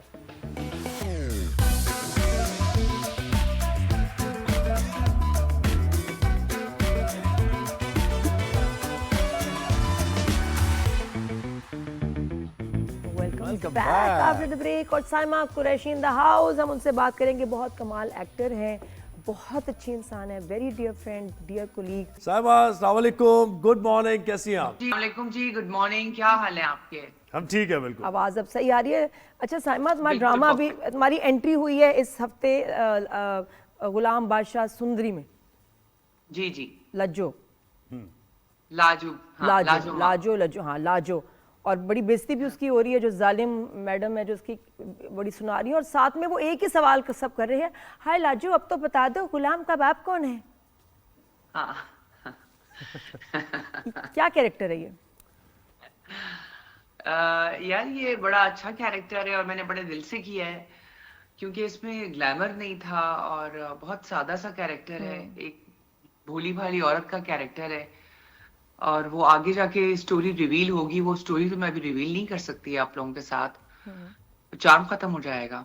तो it's a very good character, simple सादा, तो मुझे बहुत अच्छा लगा, बहुत मजा आया मुझे अच्छा, आगे कैरेक्टर कर। तो बेटे से कोई एज डिफरेंस बहुत कम नहीं है? माँ का कोई 4-5 साल का ही लग रहा है। नहीं, वो असल में दिखाया ये है कि एक छोटी लड़की थी जिसको बेच दिया था गांव में। अच्छा, तो यंग एजेस पे जो गांव में शादियां हो जाती हैं, वो ये उन्होंने दिखाया है। फिर तो माँ बिल्कुल जब भी तो वो सवाल भी हो रहे हैं, वो हाँ, फिर तो ऐसे माँ बड़ी character ऐसा है। यंग भी तो उसमें साहब लग मैंने सकती आपको देखा है कि आप ना कोई कैरेक्टर करते हुए, बहुत से लोग होते हैं ना कि यार इससे मेरा ऑरा या मेरी पर्सनैलिटी Makeup, डिफरेंट ये होते हो glamour। जाएगी, मेकअप नहीं, ये ख्याल नहीं करती आप। और एक अच्छे देखिए- एक्टर की यही निशानी है। देखिए, जो कैरेक्टर है ना वो तो एक्टर ही बनाता है। तो जब मुझे एक कैरेक्टर समझ आता है या मुझे लगता है कि इसमें परफॉर्मेंस का बहुत मार्जिन है, तो मैं दिल जान से जो है ना वो लग जाती हूँ इसके पीछे, और मैं कहती हूँ कि क्यों नहीं। तो वो एक अलग कहानी है, वो मेरा काम नहीं है कि मैं मैच कर रही हूँ कि वो बेटा बड़ा लग रहा है, छोटा लग रहा है, वो मेरा काम नहीं है, वो डायरेक्टर का काम है, वो प्रोडक्शन का काम है। मेरा काम था कि मैंने अपनी रोजी मतलब हलाल करनी थी, मुझे अपना कैरेक्टर जो है वो निभाना था दिल से, जो कि वो मैंने दिल से निभाया है। और डिफिकल्ट है पाकिस्तानी इंडस्ट्री में कैरेक्टर एक्टर को स्टैब्लिश भी करना और अपने काम को मनवाना, क्योंकि फोकस होता ही नहीं है। टाइप कास्ट भी ना हो, Typecast भी ना हो। जैसे जी, जब हर दफा देखिए, माँ हर दफा माँ। वही मोनोटनस सी हमें चीजें मिलती हैं रोज रोज की, वही सास बहू की, वही घूम रहे हैं हम लोग उसके इर्द गिर्द, और वही कभी सास को गाली दे दी, कभी बहू को, मतलब कुछ मजा नहीं है काम में ना। एक सीधा सीधा सा काम करके तो हर बंदा बोर हो जाता है। तो मैं कहती हूँ वो खुशनसीब एक्टर्स हैं जिनको डिफरेंट रोल मिलते हैं और वो अच्छे से निभा जाते हैं, मैं तो ये कहती तो अभी रिसेंटली कौन सा ड्रामा तुमने देखा जिसमें एक रोल किसी का बहुत पसंद आया हो, यार ये बड़ा अच्छा है, इसमें वेरिएशन है? यार सच पूछो तो मैं ड्रामे, अजीब सी बात है, लोग कहेंगे झूठ बोलती है, लेकिन ये सच है कि मैं ड्रामे मतलब काम करती हूँ, लेकिन मैं ड्रामे देखती नहीं हूँ। और ये इस ड्रामे में जावियर और इमरान का काम देखा, ज्यादा अच्छा किसका कैरेक्टर लग रहा है? जावियर के साथ तो मैंने पहली बार काम किया है और उसने बहुत मेहनत की है, और मतलब जम के वो सामने आया है और दिल से उसने काम किया है। और इमरान अशरफ तो माशाल्लाह वो है ही मंझे हुए एक्टर, और उनके साथ मेरी बातचीत भी बहुत अच्छी है, तो इजी हो गया था हमें, हम लाइक कंपैटिबल थे हम एक सेट पे काम करने में। और ये अडेप्ट करने में थोड़ी प्रॉब्लम होती है या नहीं, अब आप कर लेती हैं? जैसे चीख में आपने एक अलग बिल्कुल कैरेक्टर, अलग माँ का किया था कैरेक्टर, ये एक बिल्कुल एक दिन डिफरेंट तो है। लगता है ना, एक दिन तो आपको लगता है कि जरा थोड़ा सा कैरेक्टर में आना, फिर आपके सराउंडिंग में जो आर्टिस्ट होते हैं उनके साथ थोड़ा सा मिंगल करना, तो वो थोड़ा एक दिन मुझे लगता है कि एक आर्टिस्ट को लगता है। साइमा, हमने शूट से भी पूछा था कि पाकिस्तान में being a full time actor, कि आप कुछ और नहीं कर रहे, क्या ये फाइनेंशियली फीजिबल है, सही है, या ये कि साथ में कोई और बिजनेस या काम भी होना चाहिए सरवाइव करने के? नहीं, बिल्कुल भी नहीं है, और मैं कहती हूँ कि बहुत मुश्किल है सरवाइव करना इंडस्ट्री में, क्योंकि जिस तरह के पेमेंट के प्रॉब्लम्स हैं, हम लोगों को, बाहर देखने वालों को तो लगता है कि हम बहुत ग्लैमर लाइफ गुजार रहे हैं, हम तो शायद पाँव भी जमीन पे नहीं रखते होंगे, और मनोसलवा भी उतरता है ऊपर से, तो हमें तो मेहनत ही नहीं करनी पड़ती। उनको अंदर की कहानियों का नहीं पता, बहुत मेहनत है, और पेमेंट्स के लिए हमें रुला दिया जाता है। ओहो, ये मैं करने वाला था सवाल, लेकिन एक आपकी तारीफ कर दूं, जो लोग बताते हैं आपके कोलीग्स भी, कि आप वेल ऑर्गेनाइज्ड है, यानी एक्टिंग से हटके जो प्रोडक्शन के सारे मामलात हैं, वार्डरोब से लेके सारी चीजें, तो वो आप में कभी प्रॉब्लम नहीं होती? कंटिन्यूटी के कपड़े तुम घर नहीं भूल के आते? नहीं, मैं देखो, मेरा ब्रेड एंड बटर तो यही है ना, एक्टिंग। तो मैं मतलब जब मैंने काम करना है तो मैं दिल जान से करती हूँ, और बहुत रिस्पेक्ट करती हूँ अपने काम की, क्योंकि जब जरिया अल्लाह ताला ने बनाया हुआ है किसी काम का, तो मैं क्यों ना उसकी रिस्पेक्ट करूँ। लेकिन जाना एयरफोर्स में जाती थी आप। अगर कदर ना करो तो फिर वो हर चीज अल्लाह छीन लेता है ना, चाहे वो कोई भी चीज। एयरफोर्स में हाँ, जाना आर्म फोर्सेस में जाती थी, ऐसे ही है? मैं आर्म फोर्सेस में जाना चाहती हूँ, एब्सोल्युटली। है साइमा, वो बताओ ये कब की बात है, और कुछ किया उसके लिए, कोई टेस्ट वेस्ट की तैयारी? यार वो करने का मौका ही नहीं मिला, मैं तो बस वो इसी तरह से मेरी मैं और एक्टिंग तो अलग अलग चीजें हैं नादिया। मैं तो आर्म फोर्सेस में जाना चाहती थी, तो बस वो कहते ना कि Allah is the best of the planner, वो अल्लाह ने कुछ लिखा अलग था और मेरे प्लान्स कुछ और थे। वो एक ड्रामा किया तो उसके बाद फिर करती ही चली गई, तो वो फिर जान ही नहीं। तो जब जहाज हमने गिराया तो आपने सोचा काश मैं होती है, मैं गिरा रही होती जहाज। अरे ना इंडिया के तो जब पता जहाज नहीं, गिरा। मतलब ये आप फाइटर पायलट होती है, मजा ही आ जाता। और बनना भी फाइटर पायलट था, वाह वाह, कितना जबरदस्त। अच्छा है ना साइमा, ये बताओ कि सब लोग कहते हैं कि यार साइमा कुरैशी को एज नहीं आती, ना कोई रिंकल, मतलब बिल्कुल कोई आपको देख के नहीं लगता कि यार आप, मतलब यू सो वेल मेंटेन्ड, क्या इसका राज है? स्किन इतनी अच्छी है, रिंकल्स नादिया देखिए, मैं आपको ये बताऊं, वेट अगर भी गेन age करती है, है- पाउंड नहीं बढ़ता इसका? नहीं, ऐसा नहीं है, मैं हमने बहुत तो नहीं प्लम्प थी, और मुझे अपना वेट कम करने में 3 साल लगे हैं। शायद लोगों को अंदाजा नहीं है जी, 3-3.5 साल मुझे लगे हैं, बट मैंने बहुत स्लो एंड स्टडी अपना वेट कम किया है। और जहां तक एज की बात है, तो एज जब आएगी तो नजर भी आएगी, वो मैं कितना छुपा लूंगी। और मैं अब जहां तक मेरी लाइफस्टाइल की बात है, मैं बहुत डिसिप्लिन्ड हूँ। मैं रात जल्दी सो जाती हूँ, सुबह जल्दी उठती हूँ, मैं जुम्बा करती हूँ, मैं जिम जाती हूँ, मैं डाइट कॉन्शियस हूँ। तो अगर ये चीजें आप मेरा सर्कल छोटा है फ्रेंड्स का, तो इन चीजों से मैं बहुत दूर हूँ, क्योंकि लाइफ में वैसी ही बड़ी स्ट्रेस है लोगों के, तो अब ये सर्कल भी बड़ा करके तो इतना मैं नहीं कर सकती। सोशलाइज करती हूँ मैं, साहिबा, लेकिन मुझे एक बहुत बात अपने बताएं, मुझे जितने भी एक्टर्स से मेरी बात हुई ना, वाइब मुझे कोई अच्छी नहीं आ रही एज एन आउटसाइड। आपकी भी मैंने इंटरव्यूज देखे तो आपने भी ये कहा कि जब मेरे बेटे ने कहा कि इस फील्ड में आना है, तो मैंने कहा मैंने इतने पैसे क्यों खर्च कर दिए तुम पे, अगर पहले पता होता तो तुम्हें। बिल्कुल। तो क्या मतलब वहाँ माहौल सही नहीं है? नोमान एजाज भी यही बात कर रहे हैं, आप भी कुछ इसी किस्म की बात आर्टिस्ट कर के रही हैं। बच्चों के लिए शोबिज मुश्किल क्यों है ये इसमें क्यों है survive ऐसा? मेरा तो खैर मेरी औलाद के साथ बड़ा फड्डा था, मैं तो बड़ी जंग की थी उसके साथ कि तुमने इसमें नहीं आना। देखिए माहौल तो आप खुद बनाते हैं, माहौल तो आप कहीं भी चले जाएं तो मतलब वो तो डिपेंड करता है आपके ऊपर। आप स्कूल चले जाएं, कॉलेज चले जाएं, बैंक चले जाएं, हॉस्पिटल बिल्कुल, चले जाएं, तो ये माहौल की कोई बात नहीं होती है। आप अच्छे हैं, सब अच्छे हैं। लेकिन मना बात क्यों ये किया आपने? Financial मना करना और I बात think है ना कि financial नहीं भाई तुम नहीं आओगे security, इसमें, मैं नहीं चाहती। फाइनेंशियल क्यों? स्टेबिलिटी। देखिए इसमें नहीं, फाइनेंशियल स्टेबिलिटी तो खैर मुझे नहीं पता, मेरे लिए तो बिल्कुल भी नहीं है, लेकिन मैं कर रही हूँ। लेकिन देखिए इसमें करियर, आप इसमें करियर नहीं बना सकते। मैंने अपने बेटे से कहा था कि व्हाट इफ अगर तुम नहीं चले तो तुम्हारा ये टाइम खत्म हो जाएगा। जो तुमने एक अच्छी जगह कोई बिजनेस करना है या कोई जॉब करनी है, वो वहां लगाओ टाइम। ये तुम इसको शौक में रखो, टाइम पास रखो, क्योंकि ये टाइम पास ही है तुम्हारे लिए। क्योंकि मैंने उसको एजुकेशन बहुत अच्छी दी है, तो मैंने उसको कहा था कोई अच्छी चीज करो, जॉब नहीं, करो, लेकिन कोई ये अच्छी- साहब ये हाँ। क्या अच्छी चीज करो, एजुकेशन दी है, मतलब एजुकेटेड लोग अगर आएंगे फील्ड में और फुल टाइम जॉब है, डेडिकेटेड होना चाहिए देखिए, एक्टर अब को। बात ये नहीं है, बात मैं ये नहीं कह रही हूँ, बहुत अच्छी अच्छी फैमिलीज के बच्चे आ रहे हैं, बहुत अच्छे अच्छे लोग आ रहे हैं। द प्रॉब्लम है सिर्फ एक हमारे एंड से नहीं है ना। हमारी अच्छी एजुकेशन, हमारी अच्छी चीजें ले रहे हैं, तो ये तो इट्स अ टीम वर्क ना, तो ये तो आपकी तरफ से भी एफर्ट होना चाहिए नहीं, ना। और जो दूसरी पेमेंट फैमिलीज आपका के लोग डिले हैं होता है, उनको अंदाजा नहीं है, उन्होंने आपके देखा नहीं, हम तो प्रोफेशनलिज्म सालों नहीं है, देख के आ तो रहे हैं। ये चीजें तो नहीं सिर्फ आप सामने वाले से एक्सपेक्ट करें कि जी वो पढ़ा लिखा हो, वो हमारे माहौल को खराब ना करे, वो हमारी शूट कैंसिल ना कराए। नहीं, ऐसे नहीं होता। It's a team work. तो अगर मैं काम कर रही हूँ, तो मैं अगर आपको 100% दे रही हूँ, तो फिर आप भी तो देना।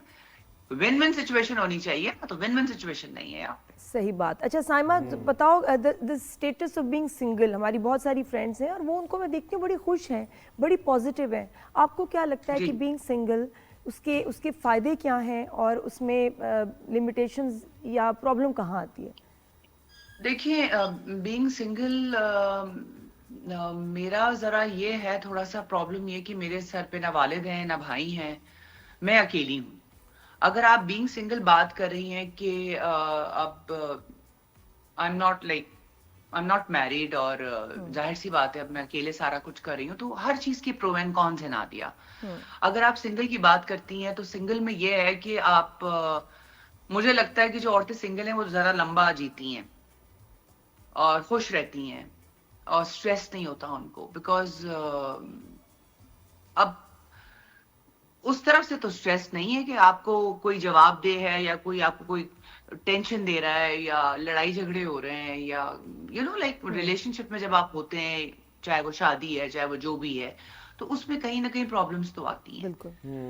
और सिंगल अगर आप हैं, तो सिंगल में भी कोई ये नहीं है कि मैं कोई 24/7 पार्टी कर रही हूँ या लाइफ में बहुत मजा है, लेकिन अल्हम्दुलिल्लाह बहुतों से बेहतर हूँ, खुश हूँ, स्ट्रेस नहीं है, और मैं किसी को जवाब भी नहीं हूँ, और बस यही है। सारा मुझे बताया कि हमारे ड्रामे इंडिया में इतने देखे जाते हैं, उसकी मतलब अभी जो एक बिलाल का ड्रामा उफ, बिलाल के जो पागल हुए हैं भाई हिट सब, हो रहा है, अनिया, पागल हुए हैं बिलाल। सब, तो उसकी वजह ये है कि एग्जीक्यूशन हमारी अच्छी है, हमारे एक्टर्स अच्छा परफॉर्म करते हैं, और क्योंकि on the other end cinema हमारा बिल्कुल on the contrary to it.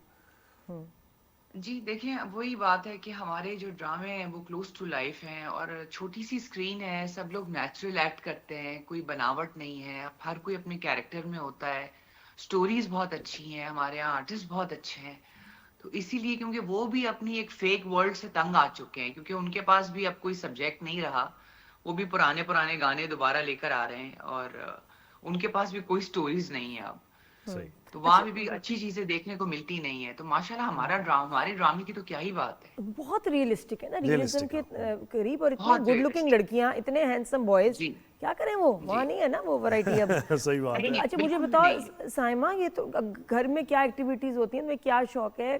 कपड़े धोने का, बर्तन धोने का, खाना बनाने का, घर के कौन से चोर्स अच्छे लगते हैं? यार मुझे अच्छे कौन से लगते हैं, और कौन से बहुत बुरे लगते हैं काम? बर्तन धोना बहुत बुरा लगता है, इस्त्री करना बहुत बुरा लगता है, खाना मैं बना लेती हूँ, और झाड़ू भी जब मासी नहीं आती तो देनी पड़ती है, तो मैं दे लेती हूँ। कोफ्ते बना लेती हैं आप? हाँ, खाना कबाब मुझे अच्छा सारा है। बहुत अच्छा। किस दिन चले नादिया खाना बहुत अच्छा बनाती है साइमा। सही। अच्छा, और नहीं और जरूर जरूर आइए। और झाड़ पोंछ जरूर के आइए। बारे में क्या ख्याल है?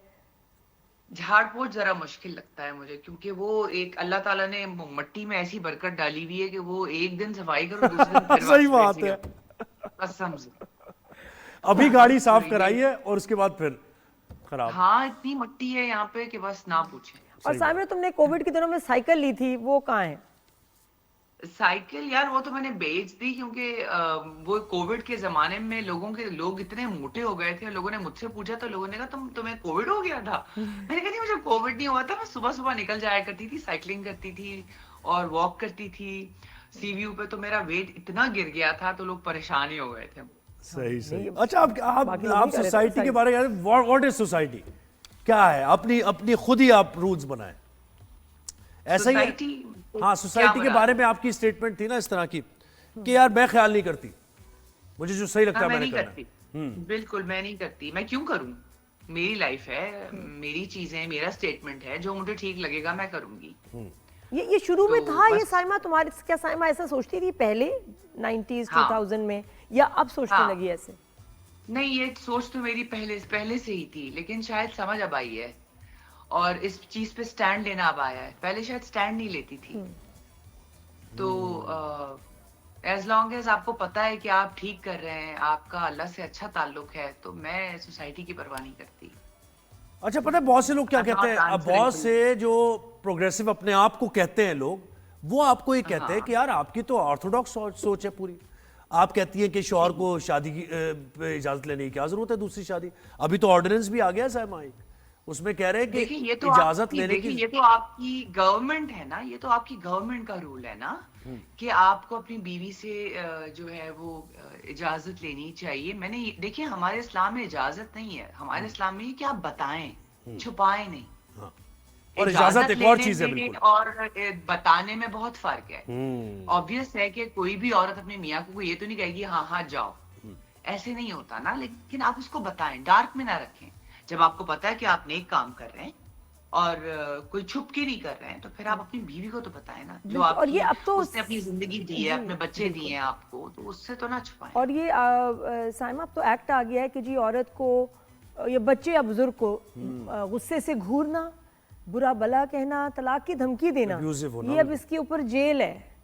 और अच्छी बीवी को बात। बता के जी है शादी होगी कि उनकी इजाजत से बहुत की अच्छी जाए। बात क्या है, क्या क्योंकि लगता है मेरा कि ख्याल इससे से क्या अच्छा हम- चेंज आएगा? देखिए मेरा ख्याल से नादिया, मुझे ऐसा लगता है कि जब इंसान की जब कोई रिलेशनशिप में आता है ना, देखिए वहाँ अच्छी बुरी बात हो ही जाती है कि एक नॉर्मल एक ह्यूमन नेचर है, लेकिन रिस्पेक्ट का एलिमेंट नहीं खत्म होना चाहिए। क्योंकि जहाँ रिस्पेक्ट खत्म हो जाती है वहां पे रिश्तों की वैल्यू खत्म हो जाती है। नहीं, लेकिन इस तरह की तो- अब बीवी का रिपोर्ट कर सकती है? आपको लगता है कि अब इसका क्या होगा कि घर मुझे नहीं बिल्कुल लगता टूट कि कोई जाएंगे बीवी या है घर बेचारी- कम मजबूत हो जाएंगे इससे? देखिए मुझे नहीं लगता कि बीवियां रिपोर्ट करेंगी, लेकिन उनकी एटलीस्ट उनकी इतना जो उनको एक एम्पावर किया गया है, वो मैं कहती हूँ बहुत अच्छी बात है। अब हमारे यहाँ जो मर्द हजरात हैं वो बाहर जाके किसी अंग्रेज से शादी करते हैं तो वो बिल्कुल तीर की तरह सीधे रहते हैं, या बाहर किसी मुस्लिम लड़की से शादी करते हैं तो बिल्कुल ठीक रहते हैं, क्योंकि वहां पे उनकी गवर्नमेंट के रूल्स बहुत स्ट्रिक्ट हैं। वहां पे औरतों के कवानीन उनको इतना एम्पावर किया गया है औरतों को कि वहां पे आप औरत पे हाथ नहीं उठा सकते, अब्यूसिव नहीं हो सकते। तो हमारे मुल्क में क्यों नहीं? तो ये तो मैं कहती हूँ बहुत ही अच्छी बात अच्छा, इसका फर्क पड़ेगा। कोई वेरी नाइस। नहीं, साइमा, कोई बिल्कुल। मैसेज अपने फैंस को देना चाहती हो जो बहुत पसंद करते हैं, कमेंट्स करते हैं, फॉलो करते हैं? बस थैंक्स करना चाहती हूँ उनका कि वो जो मोहब्बत मुझे देते हैं, क्योंकि फैंस की वजह से ही मैं हूँ, और उनकी अप्रिसिएशन जो है वो मेरे लिए बहुत मैटर करती है। और इन फ्यूचर ये है कि मैं इंशाल्लाह पूरी कोशिश करूंगी कि बहुत अच्छा काम करूं और आप लोगों को वो कैरेक्टर्स दूं जो कि आप लोगों को सेम पैटर्न के ना लगें और Variety कुछ मुख्तलिफ चीजें। अभी तो हमारी नजरें लाजो पे टिकी हैं। हाँ, और और जो सवाल उससे सब सवाल पूछ उसमें रहे टिके हैं। हैं, गुलाम के अब्बा कौन है? बहुत शुक्रिया। नहीं बताया साइमा ने, मैं नहीं बताया गुलाम के हाँ। कौन है अब्बा। नहीं, वो जरा सिंपैथी गेन करी ना, नाजो माजो है वो, तो अभी आप लोगों को खुद ही रिवील हो जाएगा कि कौन है क्या है। बहुत शुक्रिया, बहुत शुक्रिया साहब, आपने वक्त दिया हमें और आप बेहतरीन काम करती रहे। और वो कहते हैं ना वुमन ऑफ सब्सटेंस। और मैं आपको बताऊं, वो बिल्कुल साइमा साहिबा कुरैशी कुरैशी। अभी जिस तरह आपको सीरियस लग रही है ऐसी बिल्कुल नहीं है। इतना हंसाती है कि पेट में बल पड़ जाए। अच्छा, इतना अच्छा विट, इतना अच्छा ह्यूमर और शरारती है लड़की। अभी बहुत मतलब खैर ठीक है शो की वजह से, पता नहीं वो मुझे ये लेकिन लगा मैं होगा कि तुमको उन्होंने कभी कहा होगा serious शायद नहीं देखती। जर्नलिस्ट बैठा है तो शायद सीरियस नहीं सही बात है, टीवी पे आपको एक अलग जरा एक सही रखना बात। होती है अपना स्टाइल। चले शो के behavior, बारे में सही है। फीडबैक जरूर दीजिएगा। कल इंशाल्लाह आपसे मुलाकात होगी। नादिया और ज़ोएब को दीजिए इजाजत। अल्लाह हाफ़िज़। अल्लाह हाफिज।